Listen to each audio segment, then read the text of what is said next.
Okay, இன்னைக்கு நம்ம பார்க்க போகிறது அத்தியாயம் 9. மிக ரகசியமான அறிவு, அதாவது அறிவின் அரசன் அப்படின்னு சொல்லுவாங்க. ஸோ இப்போ பார்த்துட்டிங்கன்னா, நான் உங்கள்கிட்ட சொல்லியிருக்கேன் முன்னாடி, இப்போ இந்த பேர்ல்ஸ் அது வந்து எங்கே கிடைக்கும்? கடலில் எப்படி வரும்? சிப்பிக்குள்ளே இருக்கும். சிப்பிக்குள்ளே எங்கே இருக்கும்? வெளியே இருக்குமா? உள்ளுக்குள்ளே எங்கே இருக்கும்? அது தெரியும், கடலுக்குள்ளே இருக்கும். சிப்பிக்குள்ளே எங்கே இருக்குன்னு கேட்குறேன் நான். சிப்பிக்குள்ளே எங்கே இருக்கும்? கதை வேணாம் எனக்கு. சிப்பிக்குள்ளே எங்கே இருக்கும்? எனக்கு கதை வேணாம். சிப்பிக்குள்ளே எனக்கு கதை வேணாம். சிப்பிக்குள்ளே எங்கே இருக்கும்? அவ்வளோதான். உள்ளுக்குள்ளனா ரொம்ப ரொம்ப உள்ளுக்குள்ளே இருக்கும். கரெக்டா? வெளியில் எங்கே தெரியும்? வெளியே தெரியாது. அது நீங்கள் ஓப்பன் பண்ணும் போது உள்ளுக்குள்ளே புதஞ்சு இருக்கும். சரிங்களா? அதே மாதிரி தான் பகவத்கீதையில் வந்து மிக ரகசியமான அறிவு இது வந்து என்னென்னா 9வது அத்தியாயத்தில் வந்து கொடுத்துருக்காங்க. சரிங்களா? இப்போ பார்த்துட்டிங்கன்னா பகவத்கீதையில் வந்து 18 அத்தியாயங்கள் இருக்கு. ஸோ அதில் 9வது அத்தியாயம் வந்து நடுவில் இருக்குது. ஸோ இது வந்து ஒரு சிப்பி மாதிரி வச்சுக்கோங்க. 9வது அத்தியாயம் வந்து உள்ளுக்குள்ளே புதஞ்சிருக்கு. அதை நீங்கள் எடுத்து நீங்கள் ருசிச்சாதான் உங்களுக்கு வந்து இந்த வாழ்க்கைனா என்னன்னு தெரியும், சந்தோஷம்னா என்னன்னு தெரியும். அதனால தான் இதுக்கு வந்து மிக ரகசியமான அறிவு. ஜஸ்ட் ரகசியம் கிடையாது, மிக ரகசியமான. சரிங்களா? ஸோ அதுலேருந்து நம்ம இன்னைக்கு பார்க்க போகிறோம். சரி, நான் சொல்கிறத அப்படியே நீங்கள் வந்து திருப்பி சொல்லுங்கள். இது வந்து ஸ்லோகம் 1 அத்தியாயம் 9. ஸ்ரீ பகவானுவாச்ச இதம் து தே குஹ்யதமம் இதம் து தே குஹ்யதமம் பிரவக்ஷ்யாமி அனசூயவே பிரவக்ஷ்யாம்யனசூயவே ஞானம் விஜ்ஞானசஹிதம் ஞானம் விஜ்ஞானசஹிதம் யத் ஞாத்வா மோக்ஷசே அசுபாத் யஜ்ஞாத்வா மோக்ஷசே சுபாத். ஸ்ரீ பகவான் உவாச்ச இதம் து தே குஹ்யதமம் பிரவக்ஷ்யாம்யனசூயவே ஞானம் விஜ்ஞானசஹிதம் யஜ்ஞாத்வா மோக்ஷசே சுபாத். இங்க திருப்பி சொல்லுங்க, யாராவது சொல்லலாமா?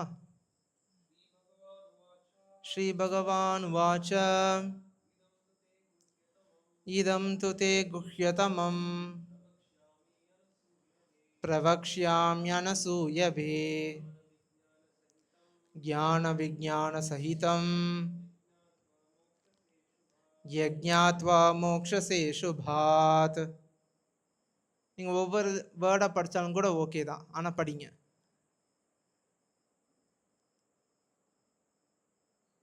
தமிழ் தெரியும் இல்லையா? படிங்க படிங்க. தப்பா இருந்தாலும் பரவாயில்ல, படிங்க. ஸ்ரீ பகவான் உவாச்ச இதம் து தே குஹ்யதமம் பிரவக்ஷ்யாம் அனசூயவே ஞானம் விஜ்ஞான சஹிதம் யஜ்ஞாத்வா மோக்ஷசே அசுபாத். ஓகே, வேற யாராவது படிங்க. ட்ரை பண்ணுங்க.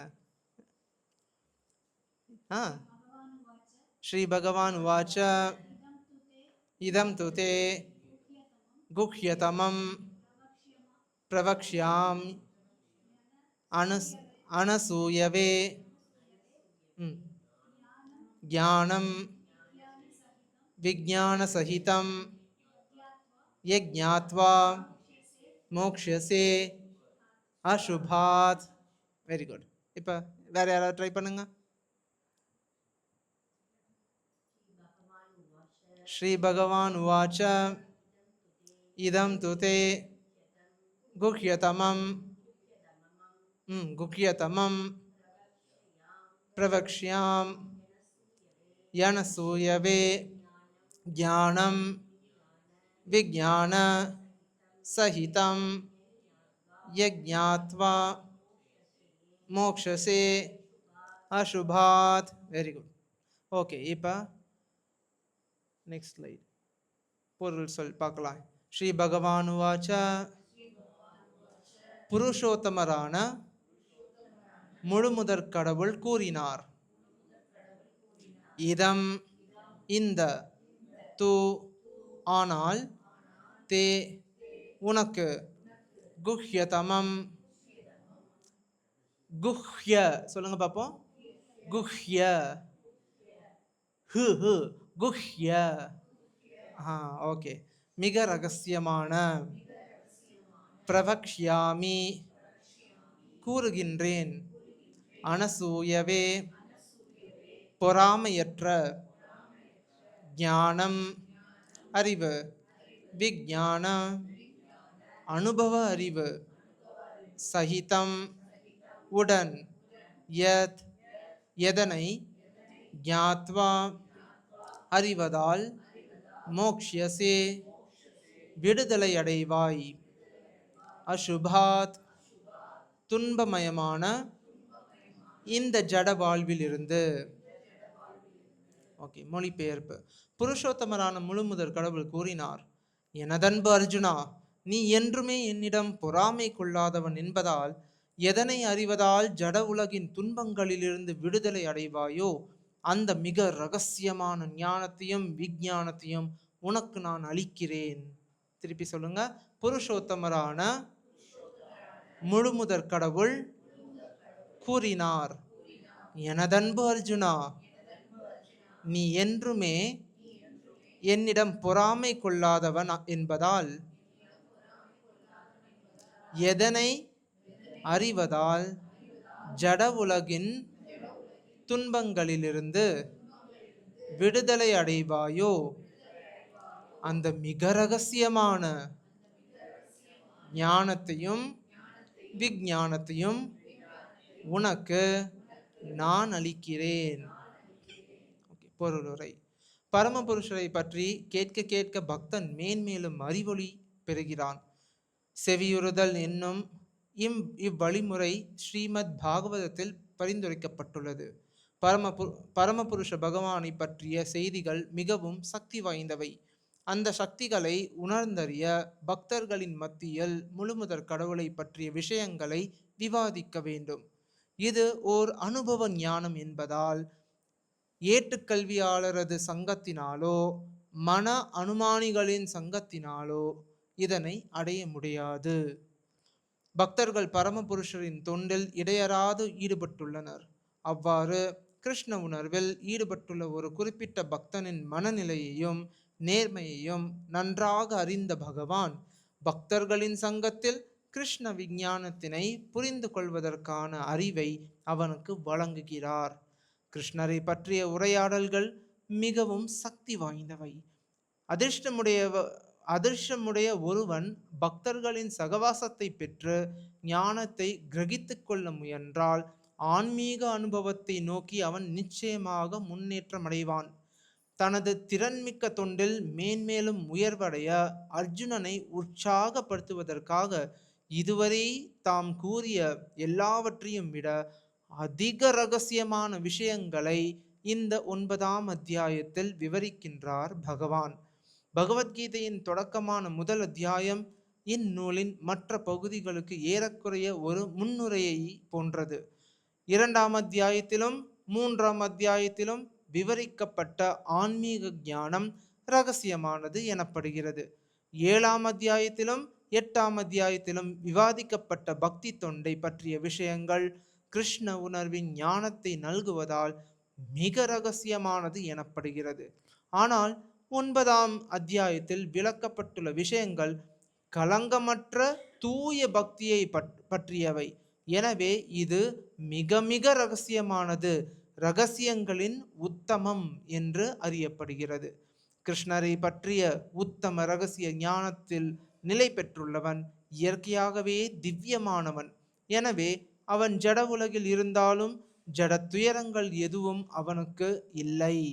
பக்தி ரசாமிர்த சிந்து என்ற புத்தகத்தில் முழுமுதற் கடவுளுக்கு அன்பு தொண்டு புரிவதற்கான நேர்மையான விருப்பமுடையவன் பௌதிக வாழ்வின் கட்டுண்ட நிலையில் இருந்தாலும் முக்தி அடைந்தவனாகவே கருதப்பட வேண்டும் என்று கூறப்பட்டுள்ளது. அதுபோலவே பகவத்கீதையின் 10ஆம் அத்தியாயத்திலும் பக்தி தொண்டில் ஈடுபட்டுள்ள அனைவருமே முக்தி அடைந்தவர்கள் என்று கூறப்பட்டுள்ளதை காணலாம்.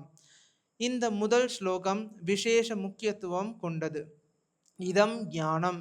இந்த ஞானம் என்னும் வார்த்தைகள் செவியுறுதல், கூறுதல், நினைவிற்கொள்ளுதல், பாத சேவை செய்தல், வழிபடுதல், வந்தனை செய்தல், சேவகனாக தொண்டு செய்தல், நட்புறவு கொள்ளுதல், எல்லாவற்றையும் அர்ப்பணித்தல் எனும் 9 வித செயல்கள் அடங்கிய தூய பக்தி தொண்டினை குறிக்கின்றது.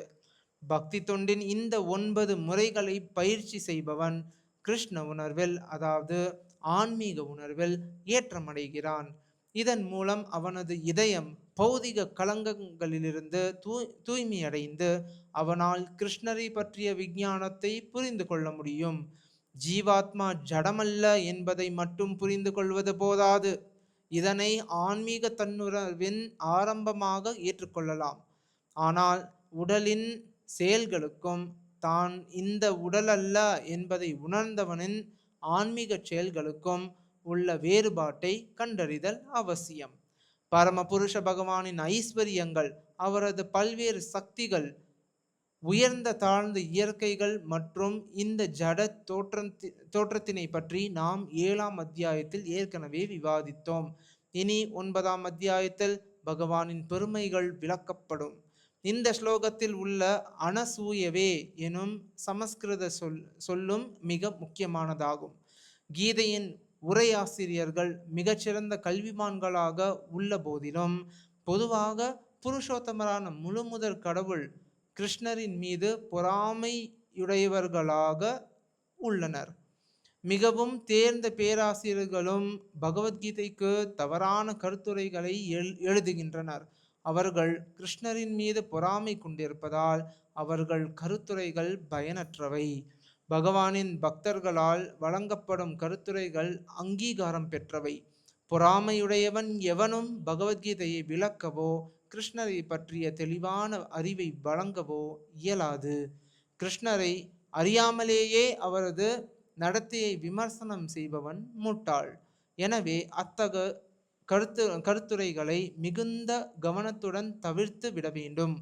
கிருஷ்ணர் புருஷோத்தமரான முழுமுதற் கடவுள், தூய்மையான திவ்ய புருஷர் என்பதை புரிந்து கொள்பவர்களுக்கு இவ்வத்தியாயங்கள் மிகுந்த நன்மை பயக்கும். நமோ விஷ்ணுபாதாய கிருஷ்ண பிரேஷ்டாய பூதலே ஸ்ரீமதே பக்தி வேதாந்த சுவாமிநிதி நாமினே. நமஸ்தே சாரஸ்வதே தேவே கௌரவாணி பிரசாரிணே நிர்விசேஷ शून्यवादी पाश्चात्य देशतारिणे श्रीकृष्ण चैतन्य प्रभु नित्यानंद श्री अद्वैत गदाधरा श्रीवासादि गौरभक्तवृंद. हरे कृष्ण कृष्ण कृष्ण हरे हरे, हरे राम राम राम हरे हरे. ஓகே, ஸோ இந்த 9வது அத்தியாயத்தில் மிக மிக ரகசியமான அறிவில் என்ன சொல்லியிருக்குன்னா, ஃபஸ்ட்டு ஸ்லோகத்தில் நம்ம எப்படி செவி சாய்க்க வேண்டும் அப்படின்னு சொல்லிட்டு சொல்லியிருக்கு. சரிங்களா? யாருக்கு செவி சாய்க்கணும் அதுவும் சொல்லியிருக்காங்க. ஒரு மந்திரவாதி ஒருத்தர் இருந்தான், மெஜிஷியன். இந்த மெஜிஷியன் ஒரு மந்திரக்கோள் வச்சு எல்லாத்தையும் பண்ணிகிட்டு இருப்பாங்க, கரெக்டாக? ஸோ அவனுடைய ஃப்ரெண்டு ஒருத்தன் இந்த மெஜிஷியன் கிட்ட போயிட்டு, எப்பா என்னுடைய மனைவி எப்போதும் ஏதாவது ஒன்று சொல்லிக்கிட்டே இருக்கா, அவளுக்கு ஏதாவது ஒரு முடிவு பண்ணு அப்படின்னு சொல்லிட்டு அவன் கேட்குறான். ஸோ இந்த மந்திரவாதி என்ன சொல்கிறான், சரி அவளை கண்ட்ரோல் பண்ணிடுவா நான் அப்படின்னு சொல்லிட்டு கேட்குறான். ஆமாப்பா கண்ட்ரோல் பண்ணு, சரி ஓகே இந்த மந்திரக்கோள் எடுத்துக்கோ, மந்திரக்கோலை எடுத்துகிட்டு போயிட்டு நீ என்னென்ன சொல்கிறியோ அது அப்படியே நடக்கும் அப்படின்னு சொல்லிட்டு அவன் சொல்லிட்டான். ஸோ இவனும் எடுத்துகிட்டு போயிட்டு மனைவி கிட்ட, ஏய் உட்காரு அப்படின்னு சொன்னீங்கன்னா மனைவி உட்காருவா, நில்லு அப்படின்னு சொன்ன நிற்பா, அதுக்கடுத்து நட அப்படின்னு சொல்ல நடப்பா. ஸோ இந்த மாதிரி நடந்துக்கிட்டு இருந்தது. கொஞ்ச நாள் இந்த மாதிரி போய்கிட்டு இருந்தது. கடைசியில் இவனுக்கு வந்து என்னடா இது, என்னுடைய மனைவி வந்து எப்போதும் ஏதாவது ஒன்று சொல்லிக்கிட்டே இருப்பா, இப்போ வந்து ரோபோ மாதிரி ஆயிட்டாளே அப்படின்னு சொல்லிட்டு அவன் வந்து நினைக்கிறான். சார், இந்த மாதிரி ரோபோ வாழ்க்கை வந்து எனக்கு பிடிக்காதுப்பா. அவளுக்கும் ஏதோ ஒரு இது இருக்கு இல்லையா, சுதந்திரம் இருக்கு. அந்த சுதந்திரத்தை அவ வந்து பயன்படுத்தட்டும், ஏதாவது சொல்லட்டும். அப்பதான் வாழ்க்கை வந்து சுவாரஸ்யமா இருக்கும். திட்டினாலும் சரி, அழுதாலும் சரி, நல்லா புகழ்ந்து சொன்னாலும் சரி, அதுல தான் சுவாரஸ்யமே இருக்கு. ரோபோ வாழ்க்கையில சுவாரஸ்யம் கிடையாது அப்படின்னு சொல்லிட்டு அவன் வந்து என்ன செய்யறான், மறுபடியும் போயிட்டு மெஜிஷியன் கிட்ட, இந்தாப்பா உன்னுடைய மந்திரக்கோலை எடுத்துக்கோ, எனக்கு இது போதும் அப்படின்னு சொல்லிட்டு அவன் சொல்லிட்டான். பாருங்க, ஒரு சாதாரண வாழ்க்கையிலேயே நமக்கு வந்து இந்த மாதிரி யாருக்கிட்டையாவது பேசணும், அந்த மாதிரி ஒரு சுவாரஸ்யமான விஷயங்கள் வந்து நடக்கும் இல்லையா? ஒரு சாதாரண மனுஷனுக்கே இந்த மாதிரி தோணுதுன்னா பகவானுக்கு இந்த மாதிரி தோணாதா? தோணுமே.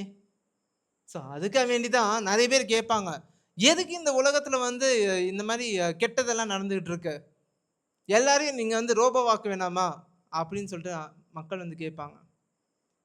கடவுள் வந்து ஏன் இந்த மாதிரி எல்லாரையும் செய்ய வைக்கிறாரு, அவர் வந்து ஒரு மந்திரக்கோளால நம்ம எல்லாத்தையும் நிப்பாட்டிடலாமே அப்படின்னு சொல்லிட்டு கேட்பாங்க.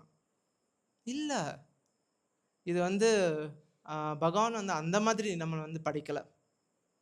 நம்மளை எப்படி எதுக்காக வேண்டி படைச்சிருக்காருன்னா, நம்ம எல்லாரும் ஒழுங்கா இந்த உலகம் என்ன, எப்படி வாழ வேண்டும், பொறாமை இல்லாமல் வாழ வேண்டும் அப்படின்னு சொல்லிட்டு பகவான் வந்து நம்ம எல்லாத்தையும் படைச்சிருக்காரு. சரி, இப்போ ஏன் நம்மளுக்கு வந்து பொறாமை இருக்கு? அதுக்கு காரணம் என்னன்னா நம்மளுடைய மனசு. நம்ம மனசுல வந்து 1008 போட்டு வச்சிருப்போம். ஒருத்தன் வந்து ஒன்று சொல்லுவான், இன்னொன்று சொல்லுவான், இன்னொன்று சொல்லுவான். ஆனால் அதில் எல்லாமே அப்சல்யூட் நாலேஜ் இருக்கா அப்படின்னு கேட்டிங்கன்னா இது இருக்காது. ஒவ்வொருத்தருக்கும் இது வந்து ரிலேட்டிவ் வேர்ல்ட் இல்லையா? தியரி ஆஃப் ரிலேட்டிவிட்டின்னு சொல்லிட்டு ஏன் ஐன்ஸ்டீன் வந்து கண்டுபிடிச்சாரு? அதுக்கு என்ன சொல்லுவாங்க தமிழில்? Theory of relativity. சரி, okay. Correct. Theory of relativity தெரியும் இல்லையா உங்களுக்கு? Theory of relativity. ஸோ இந்த உலகம் வந்து தியரி ஆஃப் ரிலேட்டிவிட்டியை சேர்ந்தது. ஒவ்வொருத்தரும் டிஃப்ரெண்ட்டாக திங்க் பண்ணுவாங்க. பட் ஆனால் அப்சல்யூட்டாக திங்க் பண்ணோம்னா பகவத்கீதையில் சொன்ன மாதிரி நம்ம வந்து பண்ணணும். பொறாமையே இருக்காது. அப்சல்யூட் வேர்ல்டில் வந்து, அதாவது வைகுண்டத்தில் பொறாமையே இருக்காது. அவங்க அந்த சுதந்திரத்தை அவங்க வந்து அப்படி யூஸ் பண்ணுவாங்க. ஆனால் இங்கே நம்ம சுதந்திரத்தை வச்சு நம்ம எப்படி யூஸ் பண்ணிக்கிட்டு இருக்கோம்? எல்லா பொறாமையும் இருக்கும். ஏன் நம்மளுக்குள்ள மட்டும் பொறாமை இருக்காது, நம்ம வந்து பகவான் மேலேயே பொறாமை வச்சுருப்போம். எதுக்கு நீ மட்டும் நீ என்ஜாய் பண்ணுற, எனக்கு இந்த என்ஜாய்மெண்ட் வேணுமே. கரெக்டு தானே? நம்ம இங்கேருந்து அப்படியே மேலே போக போக போக நம்ம எல்லாரையும் தானே பார்ப்போம். எதுக்கு நீ மட்டும் என்ஜாய் பண்ணுற, எனக்கும் என்ஜாய்மெண்ட் வேணும். நம்ம கோயிலுக்கெல்லாம் போவோம், கும்பிடுவோம். இன்றைக்கி காலையில் ஒரு பையன் எனக்கு வந்து ஒரு மெசேஜ் பண்ணுறான், பிரபு இவங்க எல்லாரும் பகவத்கீதை படிக்கிறாங்க, கோயிலுக்கெல்லாம் போகிறாங்க, கடைசியில் அவங்க வந்து கடவுள் இல்லைன்னு சொல்கிறாங்க, இது எதில் நியாயம் அப்படின்னு சொல்லிட்டு அவன் வந்து கேட்குறான் என்கிட்ட. அது வந்து வேறு யாரும் இல்லை, அவங்களுடைய குடும்பத்தை சேர்ந்தவங்களே. சரிங்களா? பாருங்க, இந்த மாதிரி அவங்க வந்து சொல்லி கொடுத்தாங்கன்னா சொல்கிறது வேற, செய்கிறது வேற. அந்த மாதிரி மக்களே இருந்தாங்கன்னா வரும் ஜென்ரேஷன் எப்படி இருப்பாங்க இல்லையா? இப்போ மெட்டீரியல் வேர்ல்டுன்னு எடுத்துட்டிங்கன்னா, பௌதிக உலகம்னு எடுத்துட்டிங்கன்னா டிட்டோரியேஷன். டிட்டோரியேஷன்னா என்ன?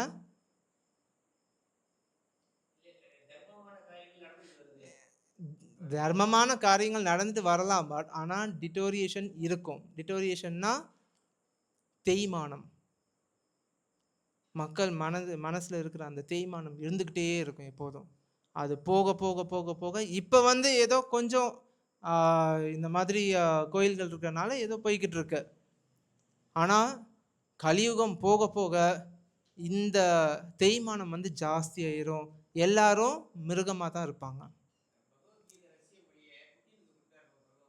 சரி, ஸோ மக்கள் எப்படி இருப்பாங்கன்னு சொல்லி பார்த்துக்கலாம் நம்ம. சரிங்களா? இப்போ பாருங்க, இதெல்லாம் நம்ம வந்து உணர வேண்டும். அப்படி தான் நம்மளுக்கு வந்து கிருஷ்ணர் வந்து நம்மளுக்கு வந்து கர்மம் அப்படின்னு சொல்லிட்டு ஒண்ணு வந்து குடுத்துருக்காரு. நீ இந்த உலகத்துக்கு வந்திருக்க. ஆனா, நீ கர்மம் பண்ணி என்னைய வந்து நீ உணர்ந்துக்கோ அப்படின்னு சொல்லிட்டு அவர் வந்து சொல்றாரு. நம்ம வந்து கர்மம் பண்றோம். ஆனா, அது கர்ம யோகம் கிடையாது. கர்மம் பண்றோம். அதுல வந்து புண்ணியம் இருக்கும், பாவமும் இருக்கும். சரிங்களா? பட் ஆனா, அந்த கர்மம் வந்து கர்ம யோகமா இருக்குமா? யோகம்னா நீங்க வந்து கடவுள நெனச்சு கடவுள வந்து சென்டரா வச்சு உங்களுடைய ஆக்டிவிட்டீஸ் எல்லாம் இருக்கும். அதான் கர்ம யோகம். ஆனா, இப்ப நம்ம இருக்கிறது வந்து என்னன்னா, ஜஸ்ட் கர்மம் மட்டுமே. அதனால தான் மக்களுக்கு வந்து அவங்க வந்து பகவத்கீதை எடுத்து படிப்பாங்க. கர்ம யோகம்னு சொல்லிட்டு படிப்பாங்க. பட் ஆனா, அது கர்ம யோகம் இருக்காது. அது வந்து கர்மமே இருக்கும். சரிங்களா? ஏன் அவங்க வந்து ஆ அவங்களால சந்தோஷமா இருக்க முடியல? அதுக்கு காரணம் இதுதான். சரி. இப்ப நம்ம இந்த சுதந்திரத்தெல்லாம் பயன்படுத்திக்கிட்டு, நம்ம என்னென்னலாம் பண்ணுவோம் வாழ்க்கையில? யார் யாருக்கெல்லாம் நம்ம வந்து ஆ நம்ம நம்ம வந்து ஏதாவது ஆக்டிவிட்டி பண்ணுவோம்? என்னென்ன ஆக்டிவிட்டீஸ் எல்லாம் நம்ம பண்ணுவோம்? எதுக்கு நம்ம பண்ணுவோம்? அப்படின்னு சொல்லிட்டு ஒரு சின்ன ஒரு ஆக்டிவிட்டி நம்ம இப்ப வந்து பண்ணலாம். சரிங்களா? இந்த ஆக்டிவிட்டிய வச்சு நம்ம ஏறக்குறைய நம்ம வந்து அண்டர்ஸ்டாண்ட் பண்ணிக்கலாம். எப்படி நம்ம வந்து அட்ஜஸ்ட் பண்ணலாம் அப்படின்னு சொல்லிட்டு. இப்ப நீங்கலாம் இந்த ஆன்மீகம் வேணுமே அப்படின்னு சொல்லிட்டு இங்க வந்து உட்காருவீங்க. அடுத்த நாளு நீங்க சொல்லுவீங்க, "ஐயய்ய! எனக்கே நெறைய வேலை இருக்குப்பா. இது இருக்கு, அது இருக்கு. இதுல நம்ம வந்து சண்டே போயிட்டு அங்க உட்காந்துக்கிட்டு என்னாப்பா இது?" அப்படின்னு சொல்லிட்டு நம்ம வந்து கேட்போம். கேட்போமா? மாட்டோமா? கேட்போம். சரிங்களா? ஸோ, இத அண்டர்ஸ்டாண்ட் பண்ணிக்கிறதுக்கு இத தெரிஞ்சுக்கிறதுக்கு ஒரு சின்ன ஒரு ஆக்டிவிட்டி. சரிங்களா? சரி. யார் இங்க வரீங்க? யாராவது ஒருத்தர் வாங்க. ஜெயதேவ் இஸ் தேரா? தூங்கிட்டானா? ஜெயதேவ்? சரி, ஓகே. வேற யாராவது வாங்க. யாரும் வர மாட்டேங்கிறீங்க. ஓகே வாங்க.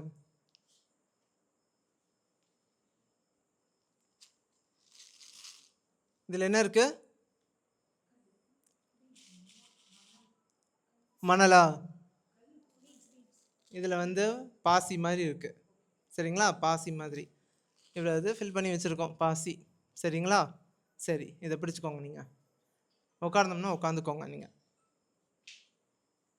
இது வந்து என்னன்னா, நாங்க நெறைய பேர்கிட்ட கேட்டு, இன்டர்நெட்லாம் பார்த்து, அவங்களுக்கு 5 முக்கியமானது என்ன அப்படின்னு சொல்லிட்டு அவங்க வந்து சொல்லியிருக்காங்க. அவங்க வாழ்க்கையில 5 முக்கியமானது எது அப்படின்னு சொல்லிட்டு. சரிங்களா? ஸோ அந்த 5 முக்கியமானது இது. ஒவ்வொண்ணா படிங்க. நல்லா சத்தமா சொல்லுங்க. குடும்பம். ஓகே. எதிர்கால திட்டம். இது உங்களுக்கு வேணுமா? எதிர்கால திட்டம். வேணாமா? சேவிங்ஸ் வேணாமா? பேங்க் அக்கவுண்ட் வேணாம். சரி. குடும்பம் வேணுமா வேண்டாமா? ஆ? வேணுமா? சரி, ஓகே. நெக்ஸ்ட்.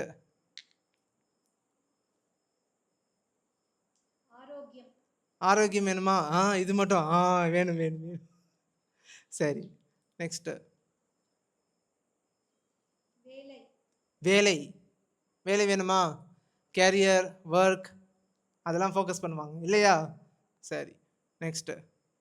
இது உங்களுக்கு ஷாக்கிங்கா இருக்கும். பட் ஆனா இது உண்மை. ஆன்மீகம். இதுவும் நிறைய பேர் தேடிக்கிட்டு இருக்காங்க. சரிங்களா? இப்ப நீங்க என்ன பண்ணணும்? நீங்க வந்து இந்த பாசி இருக்கு இல்லையா? இந்த பாசி வந்து ஃபில் ஆயிருக்கு. நீங்க இத வந்து கம்ப்ளீட்டா இதான் உங்க மனசு, உங்க ஆக்டிவிட்டி. இத வந்து நீங்க ஃபில் பண்ணணும். இந்த இதுக்கு மேல இது வரக்கூடாது. இது மேல வந்துச்சுன்னா ஓவர்ஃப்ளோ ஆகி வெளிய போயிரும்.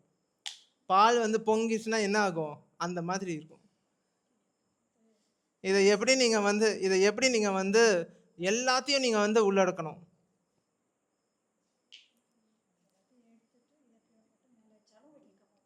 நீங்க பண்ணுங்க.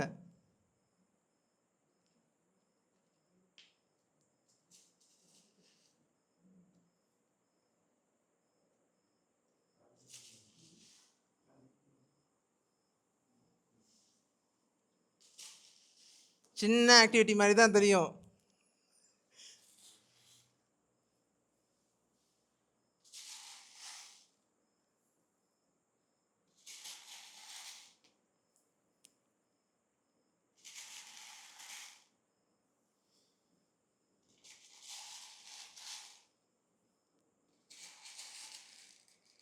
இதுக்கே ரொம்ப கஷ்டப்படுறீங்க, அதை அப்படியே திருப்பிடலாம்.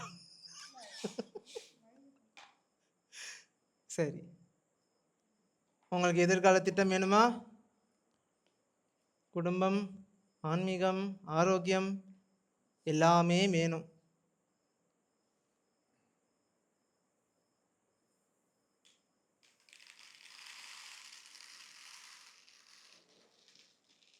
ஃபில் ஆகுமா?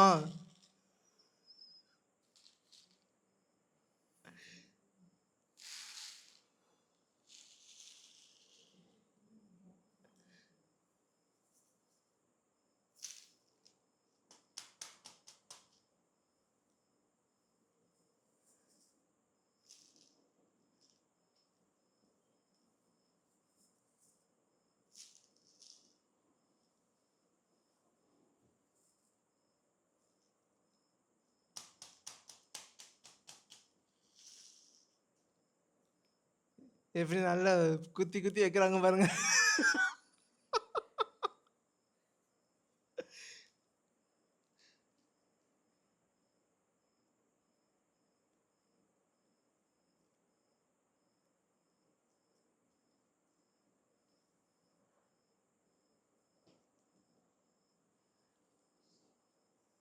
ஓகே, தேங்க்யூமா. பார்த்துக்கிட்டீங்களா? ஸோ இதுலேருந்து நீங்கள் என்ன தெரிஞ்சுக்கிட்டீங்க? ஃபஸ்ட்டு இது சயின்ஸா? இது ஓகே. இது இது இது வந்து என்ன நீங்கள் தெரிஞ்சுக்கிட்டீங்க? கல்லை உள்ளுக்குள்ளே வச்சிங்க, அதுக்கடுத்து இந்த பாசியெல்லாம் போட்டீங்க, என்ன தெரிஞ்சுக்கிட்டீங்க நீங்கள்?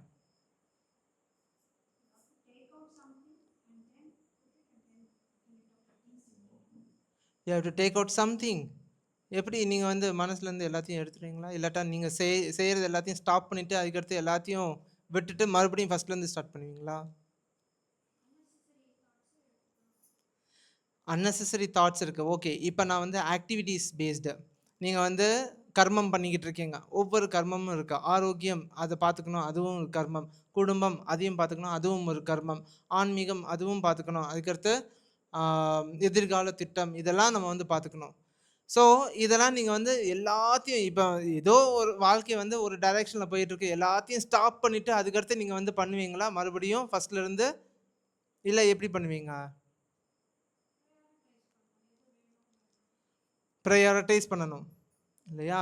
இப்போ உங்களுக்கு வந்து ஆன்மீகம் வந்து ரியலி ப்ரையாரிட்டியாக இருந்துச்சுன்னா இதை வந்து இந்த மாதிரி வச்சுருப்பீங்க.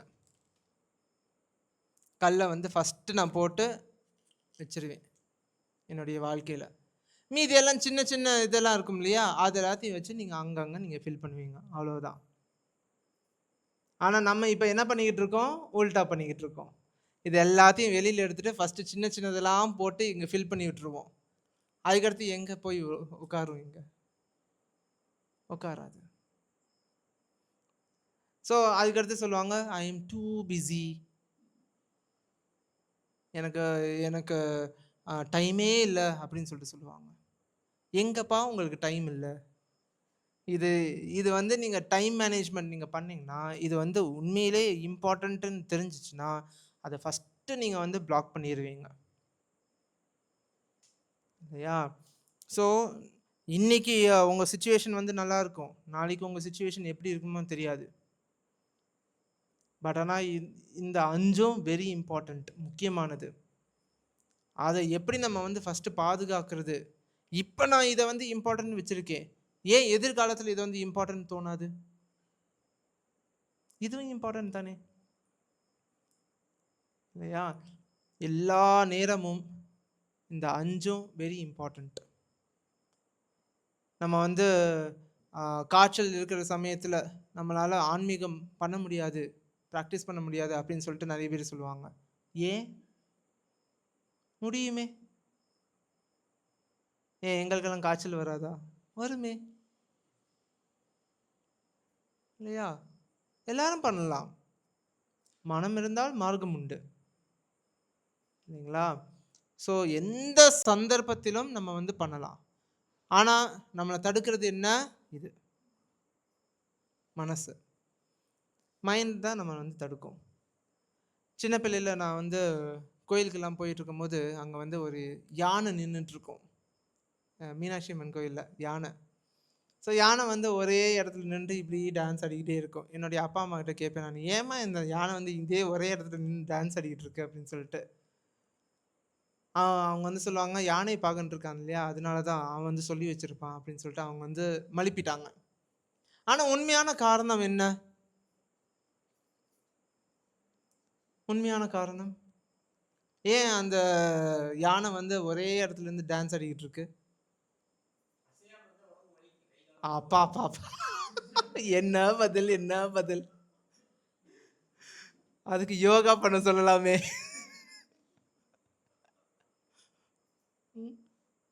ஏன் யானை அதே இடத்துல இருக்கு?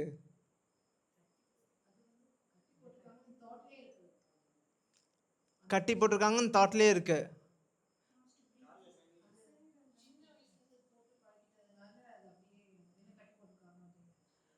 அதாவது அதோடைய சின்ன வயசுல இதை வந்து இங்கிட்டும் அங்கிட்டும் போகக்கூடாதுன்னு சொல்லிட்டு அதை வந்து காலில் வந்து இரும்பு சங்கிலி போட்டு கட்டி வச்சிருவாங்க.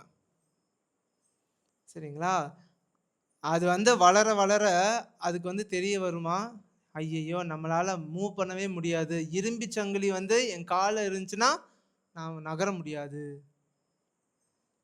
நீங்க போய் பாருங்க, சரிங்களா? கோயிலில் போய் பாருங்க, கோயில் யானையை பாருங்க, அதோடைய காலில் வந்து இரும்பு சங்கிலி இருக்கும். அதனால அது நகராது. யானை பாகன்னு சொன்னா மட்டும்தான் அது வந்து நகரும். பாருங்க, அதே மாதிரி தான் நம்ம வாழ்க்கையும், நம்ம மைண்டும் அதே மாதிரி ஆயிடுச்சு. என்னால் இவ்வளோ தான் பண்ண முடியும், இதுக்கு மேலே பண்ண முடியாது அப்படின்னு சொல்லிட்டு இருப்போம் நம்ம. இல்லை, அது வாழ்க்கை கிடையாது. வாழ்க்கையை வந்து இன்னும் சுவாரஸ்யமாக இருக்க வேண்டும் இல்லைங்களா? நம்ம ஒரே அது என்ன சொல்றது, ஒரு பழமொழி சொல்லுவாங்களே, குண்டு சட்டியில் குதிரை ஓட்டுறது.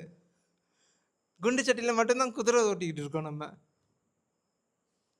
சரிங்களா? ஸோ இதுலேருந்து நம்ம வெளியில் வருது, இதுலேருந்து வெளியில் வரணும் நம்ம. சரி, ஸோ இப்போ இந்த கண்டிஷனிங், இதுக்கு வந்து கண்டிஷனிங், பதப்படுத்துதல் அப்படின்னு சொல்லிட்டு சொல்லுவாங்க. அதே மாதிரி தான் நம்ம வாழ்க்கையில் வந்து இது எடுத்து பண்ணோம்னா வாழ்க்கையில் வந்து என்னடா நீ இதெல்லாம் பண்ணிக்கிட்டு இருக்க அப்படின்னு சொல்லிட்டு கேட்பாங்க. யாராக இருந்தாலும் சரி, சின்ன பையனாக இருந்தாலும் சரி, இல்லை இவங்கள மாதிரி இருந்தாலும் சரி, இல்லை இவங்கள மாதிரி இருந்தாலும் சரி, அவங்க வந்து சொல்லிக்கிட்டே இருப்பாங்க, பகவத்கீதானா 60 வயசு கழிஞ்சுதாப்பா அப்படின்னு சொல்லிட்டு சொல்லுவாங்க. ஏன்பா நீ வந்து சாக மாட்டியா 20 வயசுல? பாருங்க, வாழ்க்கைனா எவ்வளவு இம்பார்ட்டண்ட். ஸோ இம்மீடியட்டாக நம்ம வந்து எடுத்து நம்ம வந்து நம்ம வாழ்க்கையில் வந்து இதை இம்ப்ளிமெண்ட் பண்ணணும். ஸோ அப்படி தான் இவங்க வந்து சொல்லியிருக்காங்க. இதை இம்ப்ளிமெண்ட் பண்ணவர் வந்து ஒருத்தர் இருக்கார். இவர் பேர் துருவ மகாராஜா. இந்த துருவ மகாராஜன், நீங்கள் வந்து துருவ நட்சத்திரம்லாம் நீங்கள் கேள்விப்பட்டிருக்கீங்களா? துருவ நட்சத்திரம் சின்ன பிள்ளையில் என்னுடைய அம்மாலாம் காட்டுவாங்க, பாடுறா துருவ நட்சத்திரம் ரொம்ப பிரைட்டாக இருக்கு இல்லையா, அதான் துருவ நட்சத்திரம் அப்படின்னு சொல்லிட்டு சொல்லுவாங்க. இப்போலாம் அதெல்லாம் தெரியுமான்னு தெரியாது. நீங்கள் சொல்லி மக்களுக்கு இப்போ உள்ள இந்த ஜென்ரேஷனுக்கு, ஃப்யூச்சர் ஜென்ரேஷனுக்கு இதெல்லாம் தெரியுமான்னு தெரியாது. ஸோ இந்த துருவ மகாராஜா, அவருக்கு வந்து அந்த துருவ நட்சத்திரம் வந்து கொடுக்கப்பட்டது. எப்படி அப்படின்னு சொல்லிட்டு நம்ம பார்க்கலாம். இந்த துருவ மகாராஜா, அவருடைய அப்பாவுடைய பேர் வந்து உத்தான பாதா. சரிங்களா? இல்லை, நோ. ஸோ அவருடைய அப்பாவுடைய பேர் வந்து உத்தான பாதா. அவருக்கு வந்து 2 மனைவிகள். ஒருத்தர் வந்து சுனீதி, இன்னொன்று ஒருத்தவங்க பேர் சுருச்சி. 2 பேர் பேர் என்ன? சுனீதி, சுருச்சி அப்படின்னு சொல்லிட்டு 2 பேர். ஸோ இப்போ சுனீதி தான் துருவ மகாராஜாவுடைய அம்மா. சுருச்சி வந்து 2வது அம்மா. அதாவது உத்தானபாதா வந்து 2வது ஒருத்தவங்களை வந்து கல்யாணம் பண்ணிக்கிட்டார். ஸோ இப்போ ஒரு நாள் துருவ மகாராஜா அவருடைய அப்பாவோடைய மடியில் போய் உட்கார போனார். அப்பா பேர் என்ன? உத்தானபாதா. சரிங்களா? ஸோ அவருடைய மடியில் போய் உட்கார போனார். ஆனால் சுருச்சி, அதாவது 2வது மனைவி, அவங்களுக்கு ஆல்ரெடி ஒரு மகன் இருக்காங்க. அந்த மகனை வந்து என்னென்னா உத்தானபாதா கொஞ்சிக்கிட்டு இருந்தார். ஸோ இதை பார்த்துட்டு துருவ மகாராஜா நானும் போய் உட்காரணும் அப்படின்னு சொல்லிட்டு போனார். போன வேகத்தில் சுருச்சி வந்துட்டு ஏய் இங்கே வா அப்படின்னு சொல்லிட்டு பின்னாடி தள்ளி விட்டு நீ உட்கார முடியாது, நீ உட்காரணும்னா என்னுடைய மகனா நீ பிறக்கணும் அப்படின்னு சொல்லிட்டு ஒரு ஷாக்கு கொடுத்துட்டாங்க. துருவ மகாராஜா கேட்டார், என்னுடைய அப்பா மடியில் தானே நான் போய் உட்காடுறேன். இல்லை, உன்னுடைய அம்மா வேற, இப்போ நான் மட்டும்தான் மனைவி அப்படின்னு சொல்லிட்டு சுருச்சி சொன்னாங்க. துருவ மகாராஜா அழுதுகிட்டே அவருடைய அம்மா கிட்ட போனார். அவருடைய அம்மா பேர் என்ன? சுனீதி. நீதின்னு வச்சுக்கோங்க, ஞாபகம் இருக்கும். சுனீதி. ரைட்டா? ஸோ அவங்ககிட்ட போனாங்க. போயிட்டு அவங்க அம்மாட்ட கேட்குறாங்க, அம்மா ஏம்மா என்னுடைய அப்பா மடியில் நான் உட்கார முடியாதா அப்படின்னு சொல்லிட்டு கேட்குறாரு கோவத்தில். அந்த கோபமும் அழுகையும் கலந்து எப்படி இருக்கும் கொஞ்சம் யோசிச்சு பார்த்துக்கோங்க. ஒரு சின்ன பையன், அந்த பையனுக்கு வந்து 5 வயசு தான். சரிங்களா? அவன் போய் கேட்குறான் இந்த மாதிரி, அவனுக்கு எப்படி இருக்கும் அவனுடைய மனசில். ஸோ இப்போ அம்மா வந்து சொல்கிறாங்க, நான் என்ன பண்ணுறது, உன்னுடைய அப்பா வந்து என்னைய வந்து தூக்கி போட்டாரு, இப்போ நீ வந்து இந்த மாதிரி தான் இருக்கணும் அப்படின்னு சொல்லிட்டு அவங்க அம்மா வந்து சொல்கிறாங்க. துருவ மகாராஜா சொல்கிறாரு, இல்லை, எனக்கு வந்து என்னுடைய தாத்தாவை விட, அப்பா என்னுடைய தாத்தாவை விட எனக்கு வந்து ஒரு மிகப்பெரிய ராஜ்யம் வேணும், அதை நான் ஆளணும் அப்படின்னு சொல்லிட்டு துருவ மகாராஜா சொல்கிறாரு. இது யார் கொடுக்க முடியும் அப்படின்னு சொல்லிட்டு சுனீதி கிட்ட கேட்குறாங்க. சுனீதி வந்து சொல்கிறாங்க, டே ராஜா, உனக்கு வந்து இந்த மாதிரி ராஜ்யம் பெருசாக வேணும்னா ஒருத்தரால் மட்டும்தான் கொடுக்க முடியும், அது வந்து ஹரி அப்படின்னு சொல்லிட்டு சொல்கிறாங்க. ஹரி யாராவது பார்த்துருக்கீங்களா? பார்த்தது இல்லை இல்லையா? துருவ மகாராஜா கேட்குறாரு, ஹரி எங்கே இருப்பார் அப்படின்னு சொல்லிட்டு. ஸோ அப்போ வந்து சுனீதி வந்து சொல்கிறாங்க, நான் வந்து கேள்விப்பட்டிருக்கேன் இந்த மாதிரி ஒரு வனத்தில் இருப்பார் அப்படின்னு சொல்லிட்டு. எந்த வனம்? மதுவனம் அப்படின்னு சொல்லிட்டு சொல்கிறாங்க. ஸோ இவங்க துருவ மகாராஜா எல்லாத்தையும் விட்டுட்டு மதுவனத்தை நோக்கி போகிறாங்க. ஸோ அந்த மதுவனத்தில் வந்து உள்ளுக்குள்ளே நுழையிறதுக்கு முன்னாடி நாரதமுனி வராரு, நம்ம ஹீரோ. அவர் உள்ளுக்குள்ளே என்ட்ரி ஆகிறாரு. என்ட்ரி ஆகிட்டு அவர் வந்து கேட்குறாரு, பையா நில்லுப்பா, எங்கப்பா போகிற நீ அப்படின்னு சொல்லிட்டு கேட்குறாங்க. ஸோ துருவ மகாராஜா சொல்கிறாரு, நான் ஹரியை பார்க்கணும் அப்படின்னு சொல்லிட்டு சொல்கிறாங்க. ஹரியா, நீ பார்க்க போறியா அப்படின்னு சொல்லிட்டு கேட்குறாரு. இது வந்து என்னென்னா டெஸ்டிங். சரிங்களா?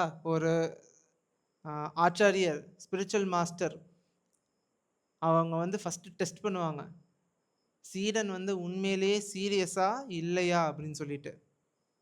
அவன் உண்மையிலேயே சீரியஸாக இருந்தானா அவனுக்கு வந்து எல்லாத்தையும் போதிப்பாங்க, இல்லைன்னா போதிக்க மாட்டாங்க. ஸோ இப்போ இவங்க குரு வந்து கேட்குறாரு, நாரதர் வந்து கேட்குறாரு, நீ ஹரியை பார்க்க போறியா? இந்த வனத்தில் வந்து நிறைய பாம்புகள்லாம் இருக்கும், மிருகங்கள்லாம் இருக்கும், உன்னை வந்து சாப்பிட்ரும் அப்படின்னு சொல்லிட்டு டிஸ்கரேஜ் பண்ணுறாரு ஃபஸ்ட்டு. ஸோ அப்போ துருவ மகாராஜா சொல்கிறாரு, நாரத ரிஷி, நான் உங்களை பற்றி கேள்விப்பட்டிருக்கேன். சரிங்களா? நீங்கள் வந்து கலங்கத்தை உண்டு பண்ணாதீங்க. உங்களால் எனக்கு ஏதாவது சொல்ல முடியும்னா, நல்லது சொல்ல முடியும்னா சொல்லுங்கள். ஹரியை பார்க்க முடியுமா, அதுக்கு ஏதாவது ஒரு வழியை சொல்லுங்கள். சரிங்களா? இல்லைன்னா இடத்த கட்டுங்க அப்படின்னு சொல்லிட்டு துருவ மகாராஜா சொல்கிறாரு. ஸோ அப்போ வந்து நாரதமுனி இந்த சின்ன பையனுடைய அந்த ஒரு திடத்தை பார்த்துட்டு அவர் வந்து ஒரு மந்திரத்தை சொல்கிறாரு. அந்த மந்திரம் தான் ஓம் நமோ பகவதே வாசுதேவாயா. இது சத்தியுகத்தில் நடந்தது. ஸோ சத்தியோகத்தில் வந்து கிருத்தேய தியாயத்தோ விஷ்ணும், இதுதான் ப்ராசஸ். விஷ்ணு மேலே தியானம் பண்ணணும். அப்போ தான் அவங்களுக்கு வந்து தன்னுணர்வு பற்றி தெரியும் அப்படின்னு சொல்லிட்டு சொல்கிறாங்க. கிருத்தேய தியாயத்தோ விஷ்ணும். ஸோ இப்போ இவங்களுக்கு வந்து ஓம் நமோ பகவதி வாசுதேவாய வந்து போதிக்கிறாரு. அதுக்கடுத்து துருவ மகாராஜா போயிட்டு அவர் ஒத்த காலில் நின்று தபஸ் பண்ணுறாரு. சரிங்களா? யாராவது ஒத்த காலில் நின்று பார்த்துருக்கீங்களா? நான் நின்று பார்த்துருக்கேன், என்னால் நிற்க முடியல. கண்ணை மூடிக்கிட்டு ஒரு கையை தூக்கிக்கிட்டு. சரிங்களா? ப்ராக்டிஸ் பண்ணணும் அதுக்கு. ஸோ இப்போ இந்த சின்ன பையன் வந்து போயிட்டு உட்கார்றான், நின்றுக்கிட்டு அவன் வந்து தபஸ் பண்ணுறான். முதலாவது மாதம் அவன் வந்து பழங்கள், வனத்தில் என்னென்ன பழங்கள் கிடைக்குதோ அது எல்லாத்தையும் சாப்பிட்றான். 2வது மாதம் அவன் வந்து அந்த பழத்தையும் நிப்பாட்டிட்டு இப்போ வந்து வெறும் இலைகள் மட்டும் சாப்பிட ஆரம்பிக்கிறான். சரிங்களா? இது வந்து என்னென்னா பச்சை இலை மட்டும் சாப்பிட ஆரம்பிக்கிறான். 3வது மாதம் பச்சை இலையெல்லாம் விட்டுட்டு அவன் வந்து வெறும் காஞ்ச இலையை வந்து இப்போ சாப்பிட ஆரம்பிக்கிறான். 4வது மாதத்துலேருந்து எல்லாத்தையும் சாப்பாடு எல்லாத்தையும் நிப்பாட்டிட்டான். அவனுக்கு இப்போ ஃபோக்கஸ் வந்து என்னென்னா ஹரி மேலே வந்துருச்சு. ஸோ இப்போ அவன் எதை சாப்பிட்றான்?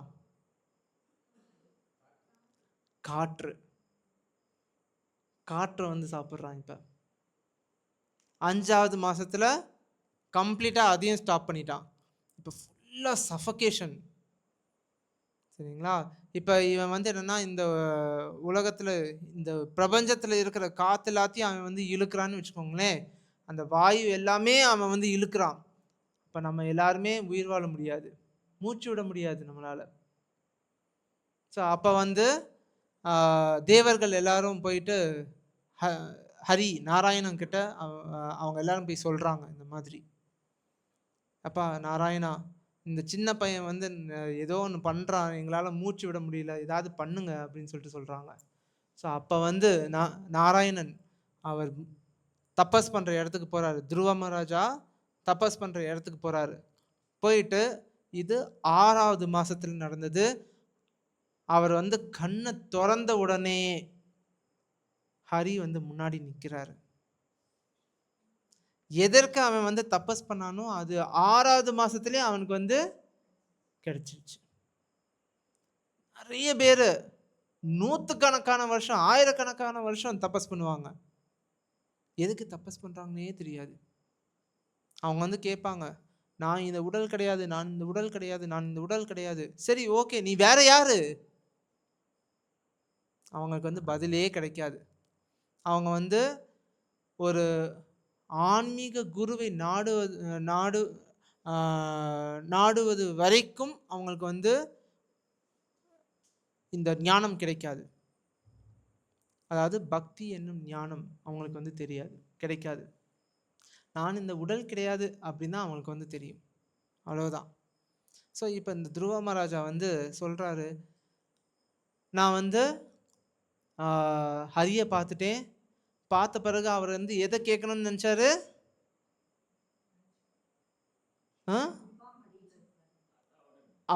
அப்பா மடியில் உட்கார்றதா? தாத்தாவோட மடியில் உட்கார்றதா? தாத்தாவை விட என்னுடைய அப்பாவுக்கே பெரிய ராஜ்யம் இருக்கு, தாத்தாவுக்கு இன்னும் மிகப்பெரிய ராஜ்யம் இருக்கும். அந்த தாத்தாவை விட மிகப்பெரிய ராஜ்யம் எனக்கு வேணும், அதுக்கு நான் அரசன் ஆகணும் அப்படின்னு சொல்லிட்டு துருவ மகாராஜா வந்து கேட்குறாரு. சரிங்களா? ஆனால் கேட்குறதுக்கு அந்த தபஸ் பண்ணார். கண்ணை ஓப்பன் பண்ணோடனே அவரால் பேச முடியல, எதுவும் பார்க்க முடியல. திருப்பதிக்கு போனீங்கன்னா உங்களுக்கே அந்த இது தெரியும். நீங்கள் வந்து ஒரு பெரிய லிஸ்ட் வச்சுருப்பீங்க. வெங்கடாச்சலபதி முன்னாடி போய் தரிசனம் பார்க்கணும்ப்பா, வெளியில் வந்த பிறகு ஐயையோ ஒரு பெரிய லிஸ்ட் வச்சுருந்தேனே, எல்லாம் மறந்து போச்சே. அதே மாதிரி தான் துருவ மகாராஜா இங்கே இந்த ஒரு பெரிய லிஸ்ட் வச்சுருந்தாரு. இப்போ அவர் எல்லாத்தையும் மறந்துட்டார், எதுவுமே சொல்ல முடியல அவரால். கடைசியில் ஹரி வந்து என்ன பண்ணுறாரு, அவருக்கு வந்து சங்கு இருக்கு இல்லையா, சங்கு சக்கரம் இருக்கு இல்லையா, அதில் அந்த சங்கை எடுத்துகிட்டு அவருடைய தலையில் வைக்கிறாரு. சொல்ல வேண்டியது இப்போ சொல்லு அப்படின்னு சொல்லிட்டு. அப்போ வந்து சொல்கிறாரு, யோ அந்த பிரவிஷ்ய மமவாச்சம் இமாம் பிரசூப்தாம் சஞ்சீவேதி அகிலா அப்படின்னு சொல்லிட்டு ஏதோ ஒரு பாட்டு இருக்கு. அந்த பாட்டு அவர் பாடுறாரு. அதாவது இந்த உடல் எல்லாமே நீயே கண்ட்ரோல் பண்ற அப்படின்னு சொல்லிட்டு. நீ சங்கம் என் தலையில வச்சுட்டு நீ என்னுடைய ஆத்மா பியூரிஃபை பண்ற, தூய்மைப்படுத்துற அப்படின்னு சொல்லிட்டு. சரிங்களா? இப்ப அந்த துருவ மகாராஜா என்ன சொல்றாரு அப்படின்னு சொல்லிட்டு நம்ம டிவியில பார்க்கலாம்.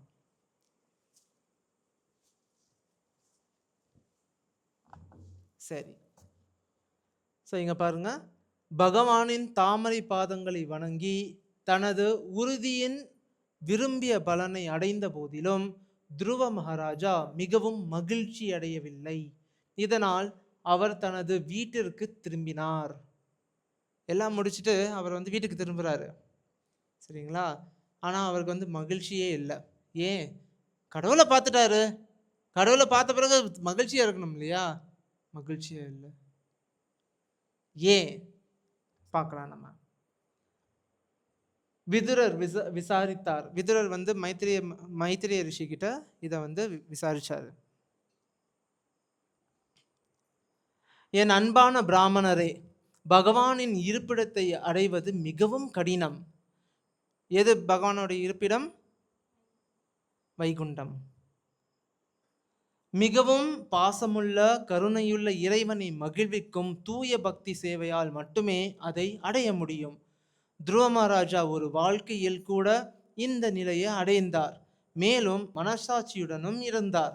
அப்படியானால் அவர் ஏன் மிகவும் மகிழ்ச்சி அடையவில்லை அப்படின்னு சொல்லிட்டு விதுரர் கேட்கிறாரு மைத்திரிய ரிஷி கிட்ட. ஸோ அப்போ சொல்றாரு, மைத்திரேயர் பதிலளித்தார். தனது மாற்றாந்தாய், யார் மாற்றாந்தாய்? சுருச்சி. சரிங்களா? சுருச்சி தனது மாற்றாந்தாய் கூறிய கடுமையான வார்த்தைகளின் அன்புகளால் துளைக்கப்பட்ட துருவ மகாராஜரின் இதயம் மிகவும் வேதனை அடைந்தது. இதனால் அவர் தனது வாழ்க்கை இலக்கை நிலைநிறுத்திய போது அவளுடைய தவறான நடத்தையை அவர் மறக்கவில்லை. அவர் இந்த ஜட உலகத்திலிருந்து உண்மையான விடுதலையை கோரவில்லை. ஆனால் தனது பக்தி தொண்டின் முடிவில் பரமபுருஷ பகவான் அவர் முன் தோன்றிய போது அவர் மனதில் இருந்த பௌதீக கோரிக்கைகளை பற்றி வெட்கப்பட்டார். பௌதீக கோரிக்கை என்ன? எனக்கு அவ்வளோ பெரிய ராஜ்யம் வேணும் அப்படின்னு சொல்லிட்டு துருவ மகாராஜா தனக்குள் நினைத்து கொண்டார். இறைவனின் தாமரை பாதங்களின் நிழலில் நிலை பெற முயற்சிப்பது ஒரு சாதாரண பணி அல்ல. ஏனென்றால் அஷ்டாங்க யோகாவை மயக்கத்தில் பயின்று வந்த சனந்தனின், அதாவது சனத்குமாரர்கள் 4 குமாரர்கள் இருப்பாங்க. அவங்க சொல்றாங்க, தலைமையிலான பெரிய பிரம்மச்சாரிகள் கூட பல பல பிறப்புகளுக்கு பிறகுதான் இறைவனின் தாமரை பாதங்களின் அடைக்கலத்தை அடைந்தனர். அதாவது பல பல பிறப்புகள். சரிங்களா? பல பல பிறப்புகள். தாமரை பாதங்களின் அடைக்கலத்தை அடைந்தனர். 6 மாதங்களுக்குள் நான் அதே பலனை அடைந்தேன். ஆனால் இறைவனிடமிருந்து வேறுபட்ட சிந்தனையின் காரணமாக நான் என் நிலையிலிருந்து கீழே விழுந்தேன். நெக்ஸ்ட்.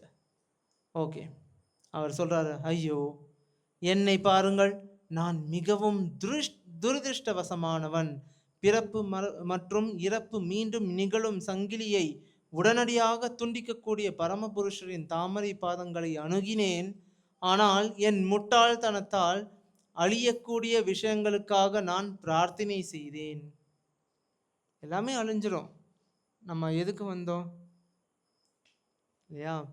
ஸோ துருவ மகாராஜா புலம்பினார், நான் மாயை சக்தியின் செல்வாக்கின் கீழ் இருந்தேன். உண்மையான உண்மைகளை அறியாததால் நான் அவள் மடியில் தூங்கிக் கொண்டிருந்தேன். யாரோடைய மடியில? மாயையோடைய மடியில தூங்கிட்டு இருந்தாராம். இருமையின் பார்வையில் என் சகோதரனை என் எதிரியாக கண்டேன். அவர்கள் என் எதிரிகள் என்று நினைத்து என் இதயத்திற்குள் பொய்யாக புலம்பினேன். பரமபுருஷ பகவானை திருப்திப்படுத்துவது மிகவும் கடினம்.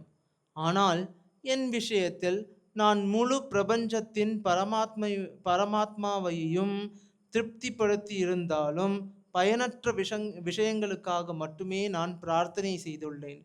எனது செயல்பாடுகள் ஏற்கனவே இறந்துவிட்ட ஒருவருக்கு அளிக்கப்பட்ட சிகிச்சையைப் போலவே இருந்தன. பிறப்புக்கும் இறப்புக்கும் உள்ள தொடர்பை துண்டிக்கக்கூடிய பரமபுருஷரை சந்தித்த போதிலும் நான் மீண்டும் அதே நிலைமைகளுக்காகவே பிரார்த்தனை செய்திருக்கிறேன் என்று பாருங்கள். எனது முழுமையான முட்டாள்தனம் மற்றும் புண்ணிய செயல்களின் பற்றாக்குறை காரணமாக இறைவன் தனது தனிப்பட்ட சேவையை எனக்கு வழங்கிய போதிலும், பாருங்க, தனிப்பட்ட சேவையை வழங்கிய போதிலும் நான் பொருள், பெயர், புகழ் மற்றும் செழிப்பை விரும்பினேன். எனது நிலைமை ஒரு ஏழை மனிதனின் நிலைமையை போன்றது.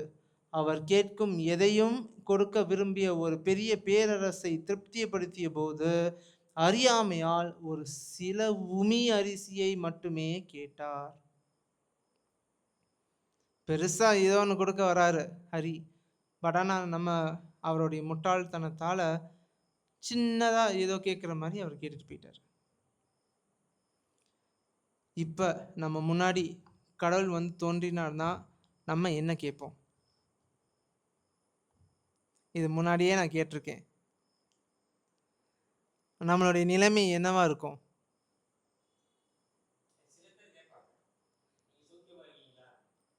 சௌக்கியமா இருக்காங்கன்னு கேட்பாங்க. கரெக்டு. ஆ ஆ ஒரே ஒரு வரம் தான். அவர் வந்து என்ன உங்களுக்காக வேண்டி அவர் காத்துக்கிட்டு இருப்பாரா என்ன? ஹரி பகவான் வந்துட்டாரு, முன்னாடி வந்து நிற்கிறாரு. வெயிட் பண்ணுங்க, எனக்கு வந்து யோசனையாக இருக்குது, நான் வந்து யோசிச்சுட்டு நான் கேட்குறேன் அப்படின்னு சொல்லிட்டு நீங்கள் கேட்பீங்களா என்ன? இல்லையே, ஒரே ஒரு வரம் தான், டக்குன்னு கேட்கணும். அது என்ன வரம்? நிம்மதியும் சந்தோஷமும் அவர் வந்து சொல்லியிருக்காரு இந்த உலகத்துல இருக்கவே இருக்காது அப்படின்னு சொல்லிட்டு.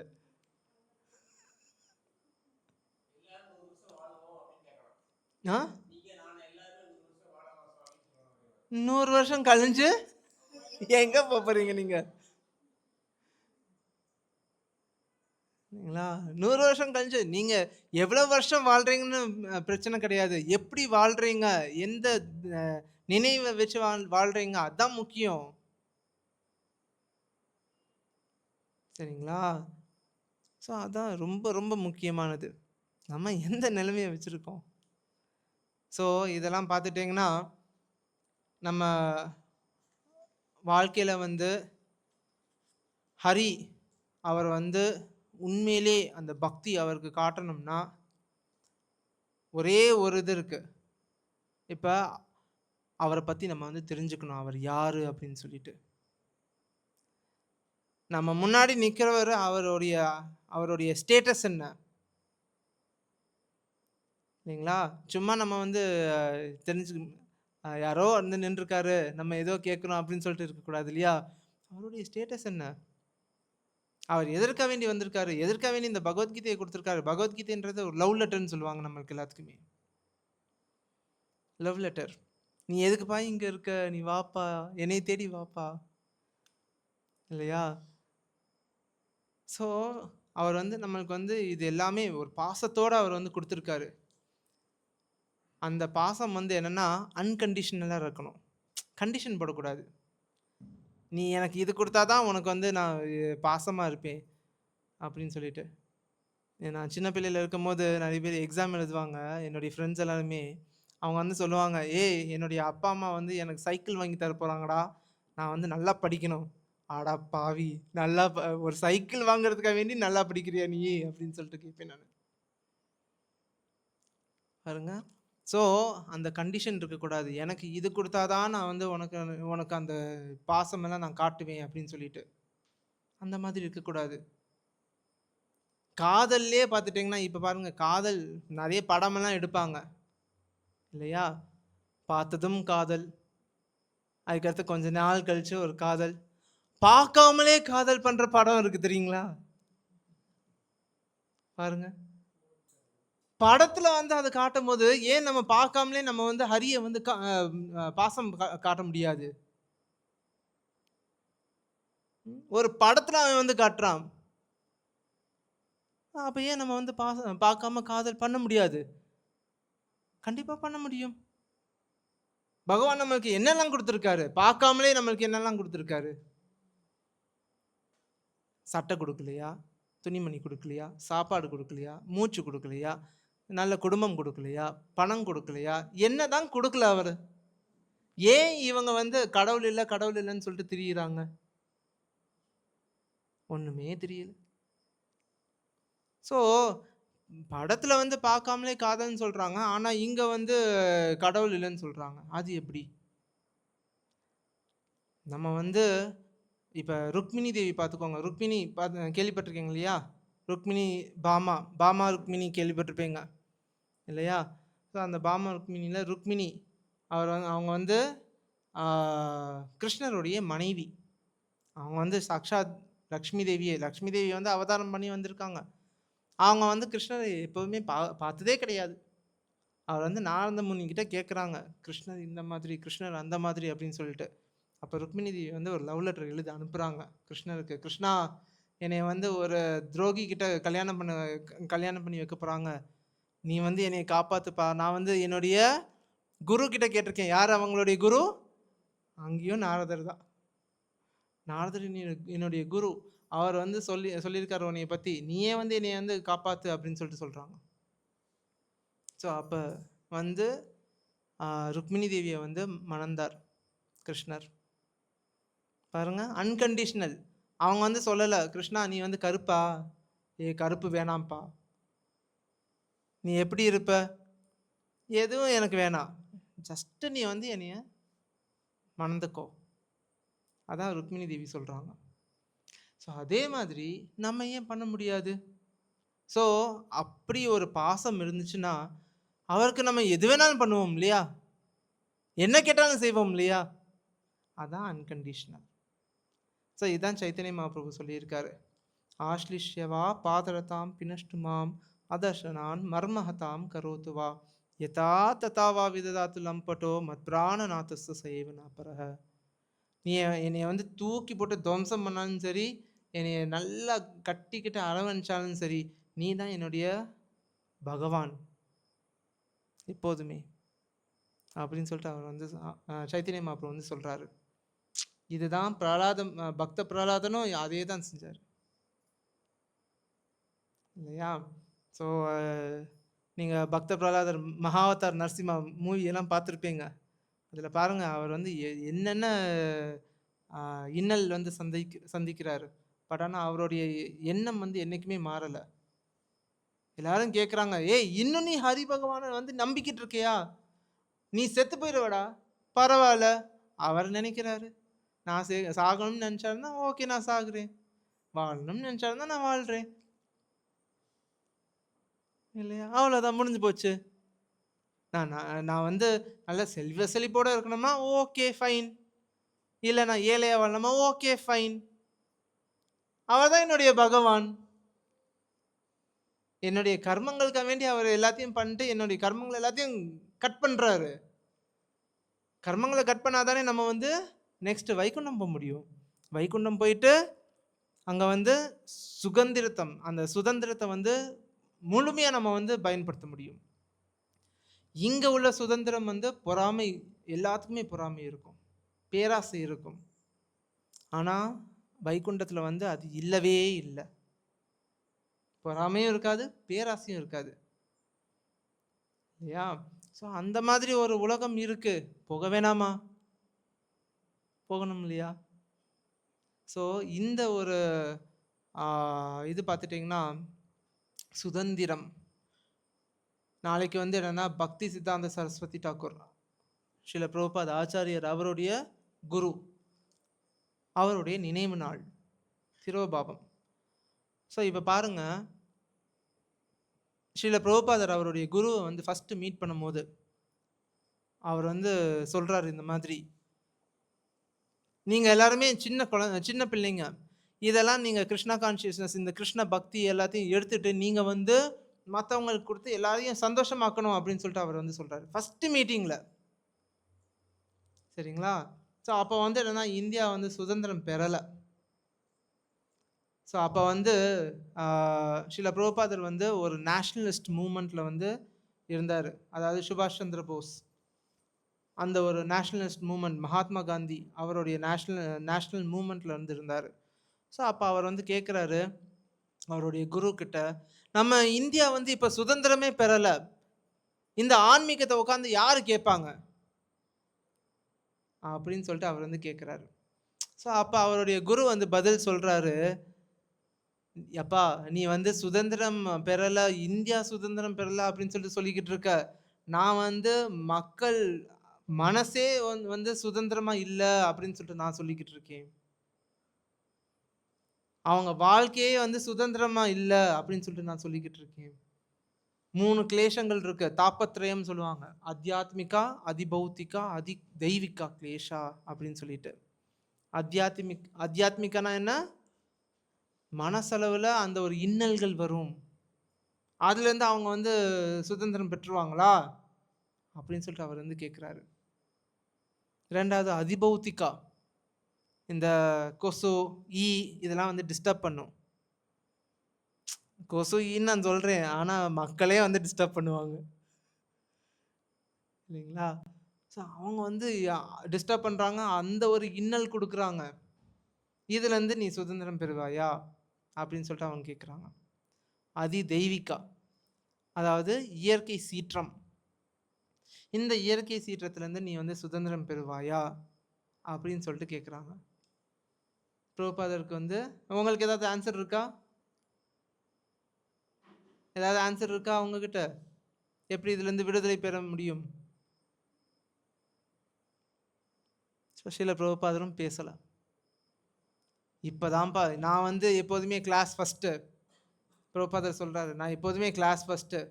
இப்போதான் ஆன்மீகத்தில் கிளாஸ் லாஸ்ட்டாக இருக்கேன் நான் அப்படின்னு சொல்லிட்டு என்னைய டிஃபீட் பண்ணுறதுக்கு என்னுடைய குரு வந்திருக்காரு அப்படின்னு சொல்லிட்டு அவர் நினச்சாரு. இப்போதான் உண்மையிலேயே ஒரு குருவை நான் வந்து பார்த்துருக்கேன் அப்படின்னு சொல்லிட்டு அவர் எடுத்துக்கிட்டாரு. குரு என்பவன் ஜஸ்ட் மந்திரவாதி கிடையாது. சரிங்களா? பிறப்பு இறப்பு இதுலேருந்து வெளியில வர்றதுக்கு ஒரு ஞானத்தை கொடுக்குறாங்க பார்த்தீங்களா, அவங்க தான் உண்மையான குரு, ஆச்சாரியர். இல்லையா? சும்மா நான் கண்டதும் ஒரு குருவை பார்த்தேன் நான், அவங்க ஏதோ தபஸ் பண்ணிட்டு இருந்தாங்க, கண்டதும் குருவை வந்து நான் ஏற்றுக்கிட்டேன் அப்படின்னு சொல்லிட்டு அந்த மாதிரி கிடையாது. கொஸ்டின் கேட்டிங்களா, என்கொயரி பண்ணீங்களா, அவங்க உங்களை காப்பாற்றுவாங்களா, பிறப்பு இறப்புலேருந்து உங்களை வந்து வெளியே கொண்டு வருவாங்களா, அவங்க குரு. இல்லைங்களா?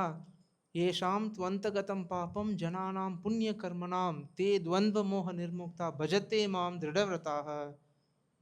இப்போ ஒருத்தவங்களுடைய பாவம் எல்லாம் போயிருச்சுன்னா அவங்க வந்து என்ன பண்ணுவாங்க அப்படின்னு சொல்லிட்டு பகவத்கீதையில் வந்து கிருஷ்ணன் சொல்லியிருக்காரு. அவன் என்னுடைய பக்தி தொண்டில் வந்து திடமாக இருப்பான் அப்படின்னு சொல்லிட்டு. திருடவிரதா